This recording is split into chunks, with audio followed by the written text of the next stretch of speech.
우리 갈라디아서 묵상하고 있고 이제 거의 마무리가 되고 있습니다.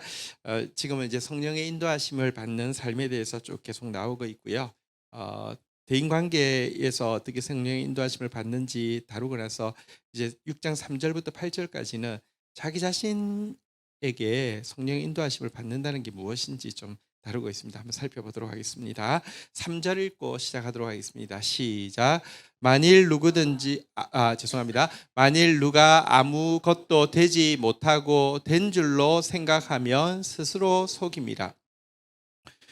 사람 가운데 하나님이 보실 때는 아무것도 되지 못했는데 자기는 스스로 뭔가 뭐나 됐다라고 생각하는 사람들이 있습니다. 아니 있는 정도가 아니라 많습니다. 아니 많은 정도가 아니라 우리 본성상 사실은요 이렇게 타락이란 무엇이냐고 하면 하나님을 밀어내고 그 자리에 내가 앉는 게 타락이잖아요, 그죠?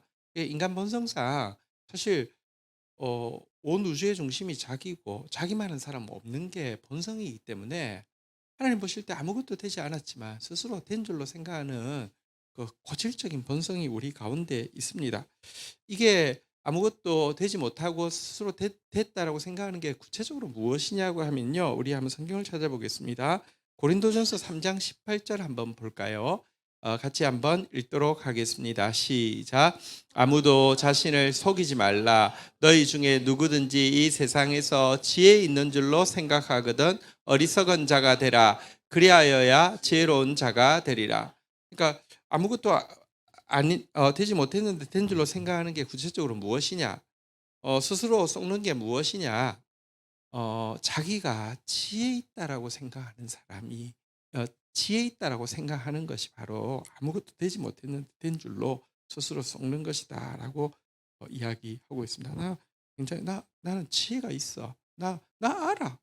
나 어떻게 해야 될지 알고 어떻게 할 수 있는 그 힘도 있어. 이게 여러분 아무것도 되지 못했는데도 스스로 된 줄로 생각하는 것이다라고 이야기를 합니다.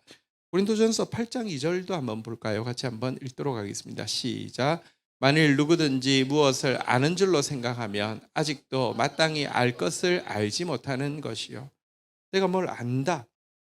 안다는 말은 뭐 지식적인 것도 있지만 능력적인 것도 있죠. 아는 게 힘이고 할 줄 안다 이런 거잖아요. 그죠? 근데 안다고 생각하는 것은요. 아직도 마땅히 알 것을 알지 못하는 증거다라고 이야기하고 있는데요. 그러니까 누가 아무것도 되지 못했는데 된 줄로 생각하는 사람이냐? 스스로 굉장히 스스로를 지혜롭게 생각하고 할 줄 안다라고 생각하는 사람.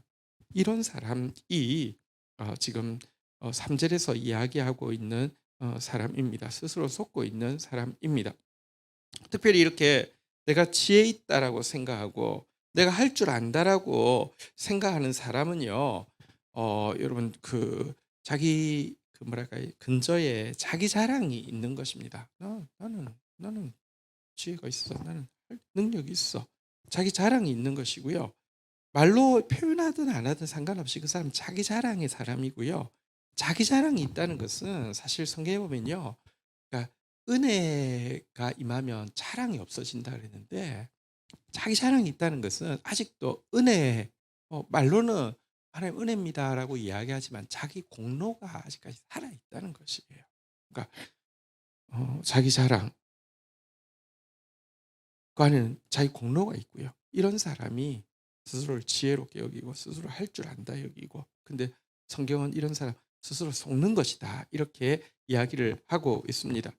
자 그러면서 4절 5절에 가면 바울이 이처럼 자기 공로 또 혹은 자기 자랑 이것에서 이 시험에서 벗어날 수 있는 비결을 알려주고 있는 내용입니다. 어떻게 해야지 내가 지혜롭다라는 착각에서 벗어날 수 있을까요? 어떻게 해야지 내가 할 수 있다라는 생각에서 벗어날 수 있을까요? 4절, 5절 교독하겠습니다.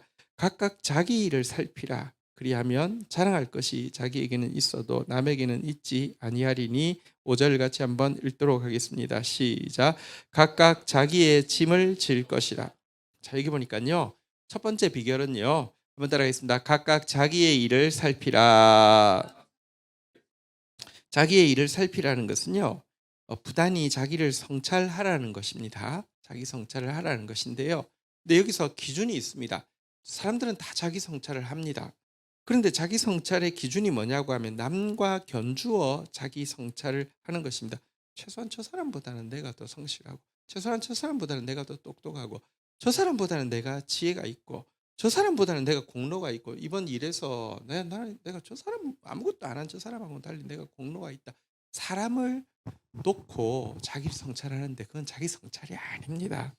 자기 성찰이란 무엇이냐고 하면 상대적인 다른 사람을 에다가 놓는 것이 아니라 하나님의 말씀 앞에서 자기를 성찰하는 것을, 여기 각각 자기를 살피라, 자기 일을 살피라, 이 말씀이 됩니다. 하나님 앞에 자기 성찰하는 사람은요, 진짜 은혜, 모든 것이 은혜라고 정말 고백하게 됩니다. 하나님 앞에 자기를 성찰하는 사람은 자기가 지혜가 없음을 여러분 그냥 말하지 않아도 압니다. 하나님 앞에서 자기를 성찰하는 사람은요, 자기가 할 줄 아는 것이 없다는 것도 진짜 고백을 하게 됩니다. 그런데 신비한 것은요, 나는 내게 지혜가 없습니다. 내게 능력이 없습니다. 내게 공로가 없습니다. 아무것도 없는 거잖아요. 그런데 그런 사람에게는요, 그리하면 자랑할 것이 자기에게는 있어도 남에게는 있지 아니하리라. 진짜 없어지지 않는 자랑을 주시는 하나님이십니다.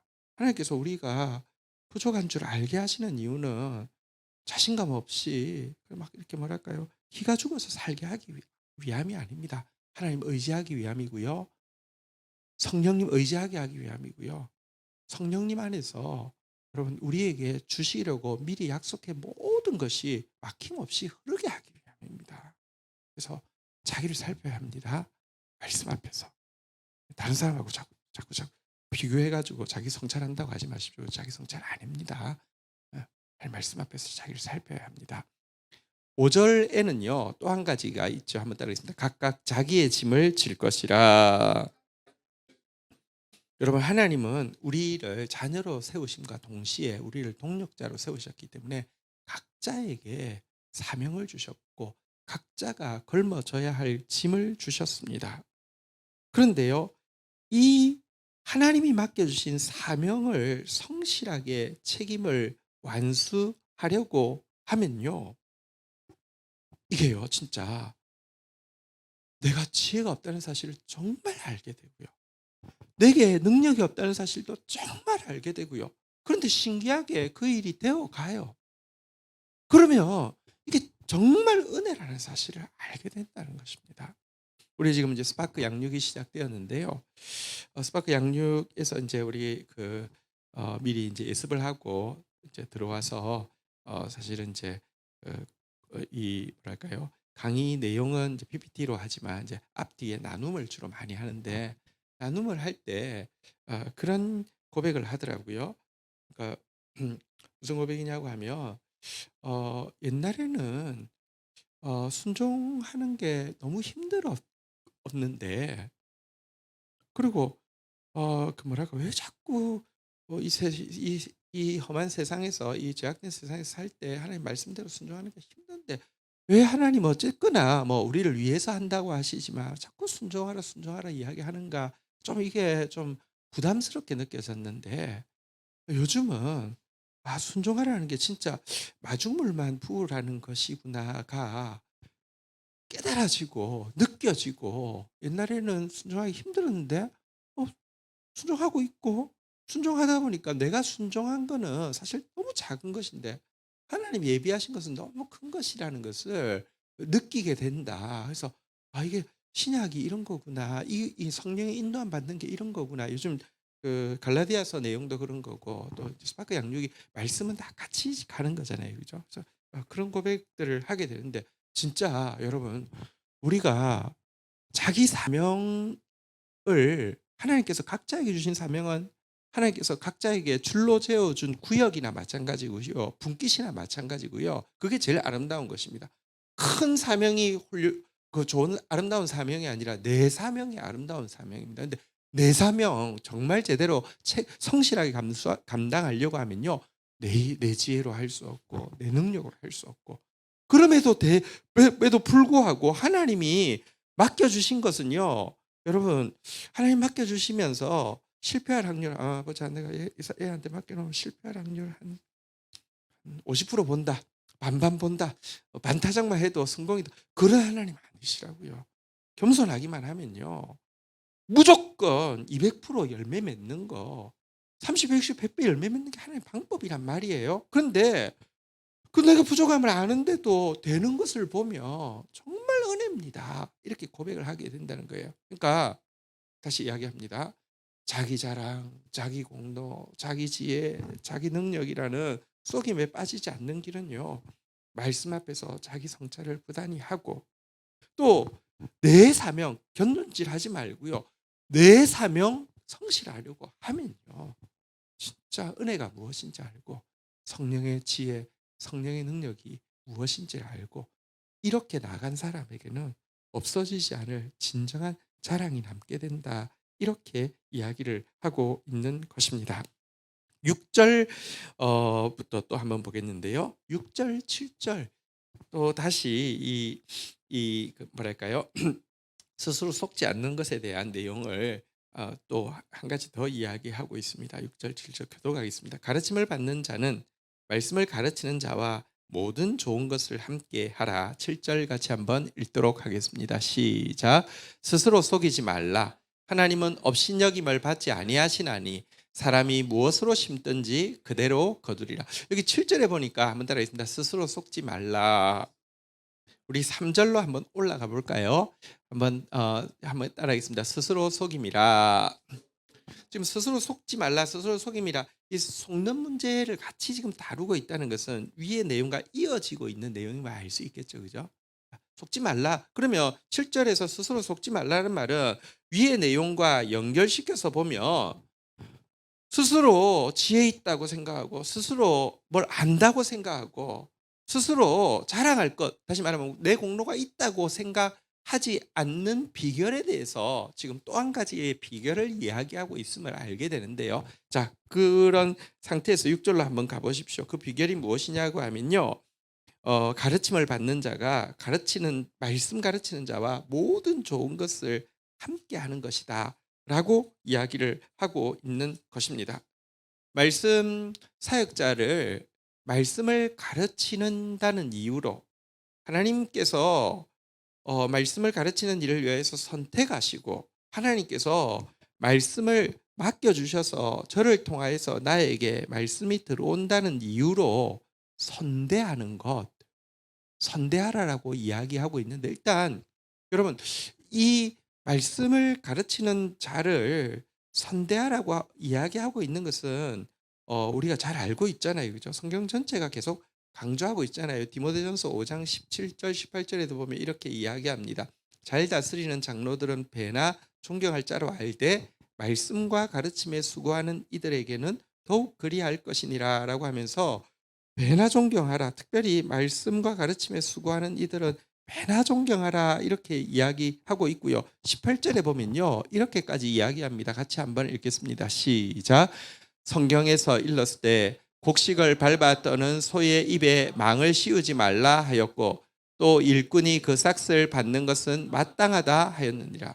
그러니까 소한테 곡식 떠는 소한테 씌우지 말라. 그러니까 떨면서 먹을 거 먹게 하라. 또 일꾼이 일한 거 삭슬 받게 하라라고 이야기인데 위에 구절하고 연결하며 말씀 사역자에게 존경은 말씀 사역자에게 우리가 존경을 표하는 것은 그 곡식 떠는 소가 먹는 이 뭐랄까요? 이게 곡식이나 혹은 일꾼이 받는 싹과 같이 한번 따라하겠습니다. 마땅하다. 그러니까 말씀 사역자를 존경하는 건 마땅하다라고 성경이 계속 가르치고 있는 바인데요. 왜 말씀 사역자를 존경하라고 합니까? 오늘 6절에서처럼 왜 말씀 사역자와 모든 좋은 것을 함께 하라고 합니까? 그 이유가 무엇이냐고 하면요. 말씀 사역자를 하나님이 나에게 말씀을 전하게 하기 위해서 세우셨다는 이유로 존대하는 사람이 위의 내용과 연결하며 스스로 지혜롭게 여기는 속임, 스스로 내가 안다라고 생각하는 속임, 스스로 나에게 공로가 있다라고 하는 속임으로부터 벗 벗어날 수 있기 때문이다라는 이야기임을 일단 흐름상 알게 됩니다. 여러분 그 우리가요. 이 본성상 사실 뭐랄까요? 내가 신앙생활을 할 때도 그렇습니다. 보십시오.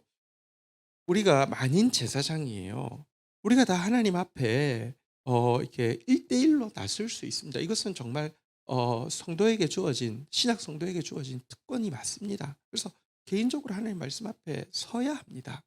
또 개인적으로 하나님 말씀 받을 수 있어야 합니다.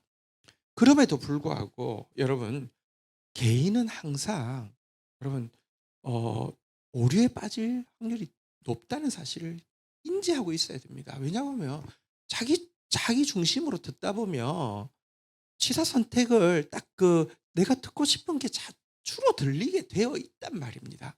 그런데 여러분 예배란 교회란 두세 사람이 주의 이름으로 모인 곳이잖아요. 그리고 그곳에 주님이 함께 계시잖아요. 그죠? 교회가 얼마나 위대하냐고 하면 별것 아닌 두세 사람이어도요. 또 목사도 스스로 알아야 됩니다. 하나님이 세우셨고 하나님이 말씀 전하게 하셨기 때문에 전하는 것이지 목사 하나만 떼놓고 보십시오. 아무것도 아닙니다. 그런데 두세 사람이 모이고 말씀 사역자를 세워서 하나님이 말씀을 전하게 하시면요. 하나님께서 그 말씀이 심지어 그가 우리가 지난 우리 특세 때 살펴보았잖아요. 그죠? 그가 엘리 같은 사람이라도 그의 말이 예언이 되게 하시는 이게 여러분 공동체에서 선포되어지는 말씀은 이게 개인이 받는 말씀과는 여러분 차원이 다르게 임하는 것이 하나님의 법칙이란 말입니다. 그렇기 때문에 말씀 사역자를 존경하고 일단 존경하고 존경하니까 좋은 것을 나누려고 하면요. 일단 내가 그 말씀 앞에서 그가 전하는 말씀 앞에서 겸손해질 수 있고요. 여러분 그 말씀 앞에서 겸손해져야지만 그 말씀이 들리잖아요. 그죠? 말씀이 들리면요. 하나님의 능력을 경험하면 하나님의 지혜를 경험하면 하나님의 은혜를 경험하면 내 지혜가 아무것도 아니고 내 능력이 아무것도 아니고 내 공로가 아무것도 아닌 것을 점점 더 알게 되고 그러면 점점 더 그 말씀에 순종을 하게 되고요. 그러면 7절에 나온 대로 하나님 업신여김을 받지 아니하는 사람이 무엇으로 심든지 그대로 거두리라. 여러분 말씀대로 심기 때문에 말씀대로 거두는 그런 역사가 있다는 것입니다. 우리 그 한국 교회사에 잘 알려진 이야기죠. 주기철 목사님이 이제 초임 목회자일 때 그 교회에 평양 산정현 교회에 조만식 선생님이 출석을 하고 있었고 장로님이셨습니다. 조만식 선생님은 진짜 그 당시도 민족 지도자였죠. 우리나라 최고의 지도자셨죠. 근데 조만식 선생님이 주일날 이제 예배를 가는 길에 어떤 어려운 사람이 있어서 그 사람을 좀 도와주느라고 예배에 좀 늦게 들어오게 되었습니다. 그래서 예배에 딱 늦게 들어오는데 예배가 시작되어지고 나서 늦게 들어오는데 이 주기철 목사님이 오더니 장로님 하나님께 드리는 예배에 어떻게 지가하실 수 있습니까? 뒤에 서서 예배 드리십시오. 이렇게 이제 이야기를 한 것입니다. 근데 사실 우리나라 최고의 지도자고 진짜 정말 나이나 경험이나 모든 것이 더 지식이나 모든 것이 뛰어나지만 여러분 하나님의 말씀을 맡긴 젊은 그때 주기철 목사님인지 전사님인지도 모르겠어요. 근데 거기에 순종해서 그대로 서 있었던 이야기는 여러분 그게 이제 경중을 따져보면 그렇잖아요. 사실은 또 우리가 예배드리는 게 너무 중요하지만 여러분 예수님의 모습이 어려운 사람으로 꼭 도와야 될 사람으로 있었던 것일 수도 있고 그를 도와준 것이 여러분 어쩌면 그 예배에 지금 참석하는 것보다 시간 맞춰서 오는 것보다 더 중요한 것이었을 수도 있습니다. 하지만 여러분 어쨌든 말씀 전하는 자의 외모가 아니라 그의 나이나 그의 경력이나 그의 이렇게 신분이 아니라 하나님 때문에 그 말씀에 순종할 수 있었다고 하며 여러분 그분이 심는 일들이, 그분이 내리는 결정들이, 그분이 걸어가는 걸음들이 분명히 열매되지 않겠습니까? 어쨌든 이렇게 지금 이야기를 하고 있습니다. 그러니까 말씀 사역자를 선대하고 존경하는 것, 그것이 스스로 속지 않는 대단히 중요한 비결이다라고 이야기를 하고 있습니다. 물론 말씀 사역자는 또 스스로 속지 않도록 해야겠죠. 자기가 뭔가 대단해서 존경받는 것 절대 아닙니다. 말씀이 맡겨졌기 때문에. 그래서 여러분, 존경을 받을 때마다 생각해야 될 것은, 내 저들이 말씀을 존경하며 나를 존경하면 나는 말씀을 훨씬 더 존경해야 되고 존중해야 되고, 그리고 그 말씀을 하나님 뜻대로 전하기 위해서 몸부림쳐야 된다는 거 계속 생각해야 되겠죠. 오늘 우리 성도 중에서 최근에 교회 등록해서 이제 다니시는, 이제 온 가정이 다니는 가정이 있는데, 집이 양주고 또 일이 좀 이렇게 시간을 딱 정확하게 약속을 할 수 없기 때문에 신방 시간이 계속 이사 이제 뭐죠, 등록 신방이 잘 안 되고 있던 차에 오늘 진짜 잠시 시간이 생기신 거예요. 그래서 이제 신방이 가능하냐 그래서 우리 셀장님하고 같이 이제 갔거든요. 근데 갔는데 사실 양주라도 좀 안쪽으로 들어간 곳 같아 가지고 한참을 달려야 되더라고요. 가면서 계속 이야기했어요, 셀장님하고. 야, 여기에서 매주 이렇게 교회에 와서 이렇게 예배를 드리시는데 제가 더 자주 가야 되겠어요. 신방을 더 자주 가야 되겠어요. 이렇게 이야기하면서 갔어요. 그런데 갔는데 진짜 잠시 하고 또 예배 마치자마자 또 일하러 가셔야 되는 그런 상황이었는데도, 잠시 예배를 드리는데, 예배 드리는 중간에 이제 서로 대화를 할 때 목사님 여기까지 와 주신 거 보통 일이 아닌데 특별한 일인데 너무 감사합니다." 이 이야기를요, 제가 그 예배 시간에 뭐 이렇게 이야기할 말, 그러니까 그 우리 인제 그 가정에 이야기할 말이 기회가 그렇게 많지는 않잖아요. 한 세 번은 들은 것 같아요. 어쨌든 그 남편분도 목사님 여기까지 오시는 게 보통 일이 아닌데 너무 고맙습니다." 자꾸 이렇게 이야기하세요. 아니 제가 자기는 매주 오고 저는 한 번 갔는데, 근데 이제 그러고 이제 말씀을 전하고 기도하는데 이제 자매가 이렇게 눈물을 흘리고 막 이러는데, 그게요, 말씀을 존경하는 거잖아요. 말씀 사역자를 선대하는 거잖아요. 그죠? 그러면 스스로 지 않게 됩니다. 그런데 스스로 속는다. 내가 지혜가 있어. 내가 능력이 있어. 내게 공로가 있어. 이런 생각 안 하고요.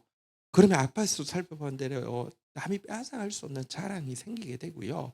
그럼 남이 빼앗아갈 수 없는 추수할 거리가 생기게 된다는 것입니다. 꼭 이 사실을 기억하는 것이 중요합니다. 근데 만약 그렇게 하지 않으면 어떻게 됩니까? 8절 마지막 절 내용인데요. 한번 볼까요? 같이 읽겠습니다. 시작. 자기의 육체를 위하여 심는 자는 육체로부터 썩어질 것을 거두고 성령을 위하여 심는 자는 성령으로부터 영생을 거두리. 근데 반대로 한번 생각해 보십시다. 우리가 다 하나님 앞에 만민 제사장이고 내가 하나님 뜻을 알 수 있어. 그리고 뭐 말씀 사역자에 대해서 그렇게 뭐 말씀 사역자니까라고 하지만 선대하는 마음이나 존경하는 마음이 있다고 하면요, 어떤 신앙생활을 하게 될까요? 여러분, 그러면 스스로 성숙한 신자인 줄 알고 스스로 내가 하나님 뜻도 알 수 있고 성경도 알 수 있고 이렇게 생각하게 되면요, 어떤 신앙생활을 하게 되냐고 하면, 사사기에 보면 자기 소견에 옳은 대로 행하니라, 이 표현이 계속 나오는데요. 내 소견에 옳은 대로 취사 선택을 하는, 말씀을 취사 선택하는 신앙생활을 하게 됩니다. 다시 이야기합니다. 우리가 각 개인이 하나님 말씀 모른다는 거 아닙니다. 하나님 우리에게, 우리가 거듭날 때 지식에까지 새롭게 하심을 입어서 이렇게 하나님을 알 수 있게 해 주셨습니다. 그런데도요, 마음에 내가 스스로 말씀 교회 하나님이 세워 주신 말씀 사역자가 있지만 그거 없이도 내가 선택해서 하나님 말씀, 내게 필요한 말씀 딱 가지고 내 판단을 가지고 할 수 있다라고 생각을 하게 되면요, 여러분 자기 소견에 오른 대로 말씀을 취사 선택하는 것이잖아요. 그죠? 그러면 다시 이야기합니다. 만물보다 부패한 것이 우리 인간이에요. 또 잠언서에 보면요. 스스로 지혜롭게 여기는 자보다 더 미련한 자가 없다라고, 스스로 지혜롭게 여기는 자보다 도리어 미련한 자에게 소망이 있다라고 이야기를 하는데, 그런 오류에 빠지게 돼 쉽다는 것입니다. 그걸 인정하는 것이 겸손입니다. 우리가 여러분 만물보다 내 마음이 부패했고 스스로 지혜롭게 여기는 순간 가장 미련해서, 여러분 내가 이게 바른 신앙생활이라고 생각하는 것이 자신에게도 타인에게도 여러분 축복이 아니라 하나님이 주시려고 하는 축복을 막을 수 있다는 사실을 아는 것, 이거 굉장히 중요합니다. 자신의 육체를 위하여 심는 자는 육체로부터 썩어질 것을 거둔다 그랬는데요. 육체를 위해 심는다는 게 내 생각으로 하나님을 위해서 심는다, 자신을 위해서 심는다도 자기 육체를 위하여 자기 육체로 심는 것이 될 수 있다는 것입니다. 하지만 성령을 위하여 심는다, 다시 말합니다. 성령의 인도하심을 받아서 심는다. 그게요, 겸손한 마음으로 심는 것이고요. 말씀을 존중하면서, 공동체에 주신 하나님의 말씀을 존중하면서 심는 것이고요. 이런 사람은 성령으로부터 영생을 거둘 것이다. 그러니까 영원히 없어지지 않는 열매를 거둘 것이다. 이렇게 이야기를 하고 있습니다. 오늘 내용은 성령의 인도함을 받아서 여러분 사는 것이 구체적으로 자신에 대해서, 자기 생각에 대해서, 자기의 신앙생활에 대해서 어떻게 하는 것인지를 보여주는 내용이었습니다. 우리 스스로 속지 않는 신자, 그래서 영생을 거두는 신자, 진짜 없어지지 않는 자랑을 거두는 신자, 그리고 이렇게 그 심은 것을 이렇게 어, 하나님 앞에서 정말 심은 대로 거두는 그런 축복을 받는 저와 여러분들이 되기를 주의 이름으로 축원드립니다. 자리에서 일어서시겠습니다. 우리 같이 한번 찬양하며 나가겠습니다.